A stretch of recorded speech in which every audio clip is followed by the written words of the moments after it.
ఇక వారం రోజుల్లో ఎంపీ అభ్యర్థుల ఎంపిక. రాష్ట్రంలో లోక్సభ ఎన్నికల్లో ఒంటరిగానే పోటీ.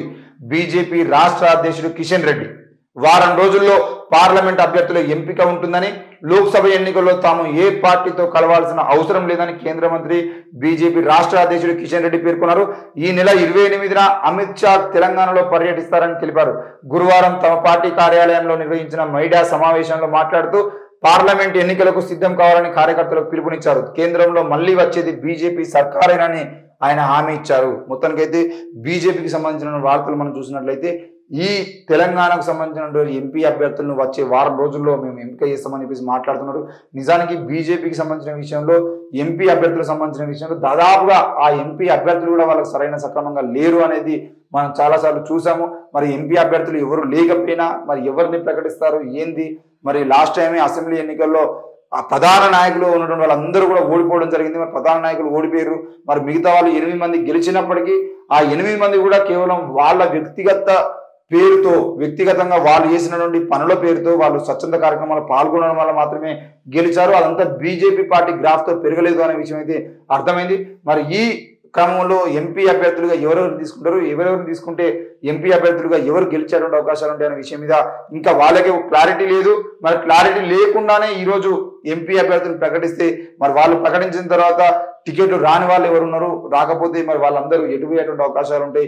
కేంద్రంలో మళ్ళీ బీజేపీ ప్రభుత్వం అధికారంలోకి వస్తాయని చెప్పేసి వీళ్ళు అంటే నరేంద్ర మోడీ అధికారంలో ఉంటాడు కాబట్టి ఇక్కడ ఎంపీలను మనం గెలిపించుకుంటేనే మనకు అభివృద్ధి జరుగుతుందని చెప్పేసి వాళ్ళు మాట్లాడుతున్నారు. కానీ ఇక్కడ ప్రజలు గుర్తుపెట్టుకోవాల్సిన విషయం ఏంటి అని అంటే, ఎంతమంది ఎంపీలు గెలిచినా కూడా బీజేపీ నుండి ఇక్కడ తెలంగాణలో అభివృద్ధికి సంబంధించిన విషయంలో ఏ సహాయం ఉండదు.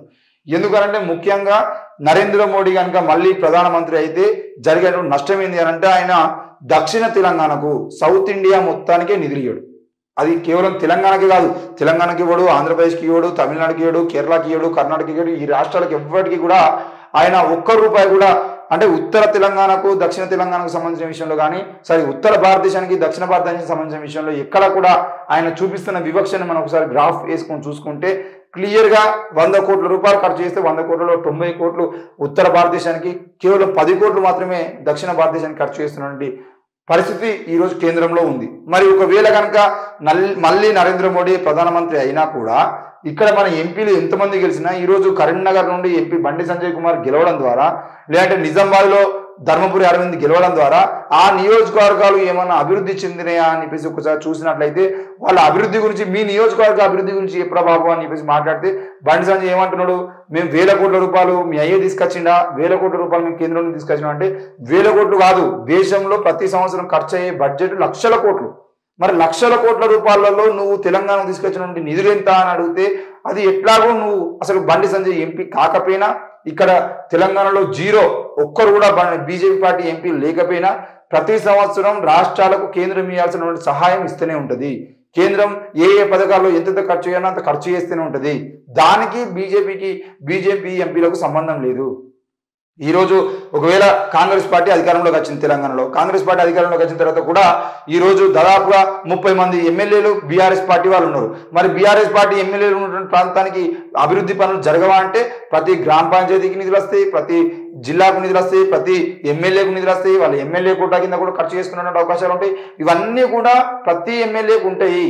దాంట్లో మరి కాంగ్రెస్ పార్టీ అధికారంలో ఉంది, బీఆర్ఎస్ ఎమ్మెల్యే ఉండడం ద్వారా నష్టం జరుగుతుంది అని చెప్పేసి మనం అనుకుంటాం. కానీ నిజానికి ఎమ్మెల్యేలు ఎవరున్నా కూడా ఒకవేళ ఎక్కువ నిధులు రావడం కోసం కాంగ్రెస్ పార్టీ ఎమ్మెల్యేలు ఉన్నటువంటి ప్రాంతాల్లో వస్తాయి కావచ్చు, కానీ ముఖ్యంగా అభివృద్ధికి సంబంధించిన ప్రతి పథకం రాష్ట్రంలో ఏ పథకం అమల్లో అయినా అది ప్రతి నియోజకవర్గానికి వస్తుంది. అట్లనే కేంద్రంలో ఏ పథకాన్ని తీసుకొచ్చినా ఆ పథకానికి సంబంధించినటువంటి ఫలితాలు అన్ని రాష్ట్రాలకు వస్తాయి. అందులో భాగంగానే తెలంగాణ కూడా నిధులు వచ్చినాయి తప్ప బండి సంజయ్ తన జేబులోకి వెళ్ళి కానీ, బండి సంజయ్ ముఖ్యంగా పోయి నరేంద్ర మోడీతోనూ అమిత్ షాతోనూ కూర్చొని తెలంగాణకు పట్టుకొచ్చిన నిధుల గురించి చెప్పమంటే ఆయన చెప్పడం కాదుగా తెల్లమొహం వేసుకొని కూర్చుంటాడు. ఈ రోజు ఆయన సహాయ మంత్రిగా ఉన్నాడు, కేంద్ర సహాయ మంత్రిగా కిషన్ రెడ్డి కూడా పనిచేసిండు. మీరు పనిచేసినప్పుడు తెలంగాణ ఉన్నటువంటి యూనివర్సిటీల కోసం మీరు ఏం చేసిర్రు, విద్యాశాఖ కోసం మీరు ఏం చేసిర్రు, విద్య కోసం, ఉద్యోగాల కోసం మరి 2 కోట్ల ఉద్యోగాలు ఇస్తున్నారు నరేంద్ర మోడీ. 2 కోట్ల ఉద్యోగాలకు సంబంధించిన విషయంలో మీరు ఎప్పుడన్నా అడిగిర్రా? నిరుద్యోగులందరూ ఆత్మహత్య చేసుకుంటారు, మీరు కేంద్రానికి సంబంధించిన ఉద్యోగాల నోటిఫికేషన్ ఇవ్వండి అని చెప్పేసి ఒక్కసారైనా నోటిఫికేషన్ వేయించిన పాపాన వేయరా? ఇవన్నీ ఏం చెప్పకుండా మళ్ళా మరి కేంద్రంలో వచ్చేది మనదేమే కాబట్టి మళ్ళా మరి ఎంపీలను గెలిపించుకోవాలని చెప్పేసి మాట్లాడడం అనేది వట్టిగా గెలిచినా కూడా బండి సంజయ్ లాంటి ఎంపీలో, అరవింద్ లాంటి ఎంపీలో, కిషన్ రెడ్డి లాంటి వాళ్ళు గెలిచినా కూడా ఈ రాష్ట్రానికి రూపాయి లాభం ఉండదు. ఆ విషయాన్ని కూడా మీరు గుర్తుపెట్టుకోవాల్సిన అవసరం ఉంది. ఇక తవ్వే కొద్ది అక్రమాలు. హెచ్ఎండిఏ మాజీ డైరెక్టర్ శివబాలకృష్ణ అక్రమ ఆస్తులు 500 కోట్ల పైనే ఉంటాయి. Arrest, remand. ఆయన పెట్టుబడులు పెట్టడము, దాదాపు 70 ఎకరాల భూమిని కొనుగోలు చేయడానికి సంబంధించిన వార్తలు అయితే మనం నిన్న చూడడం జరిగింది.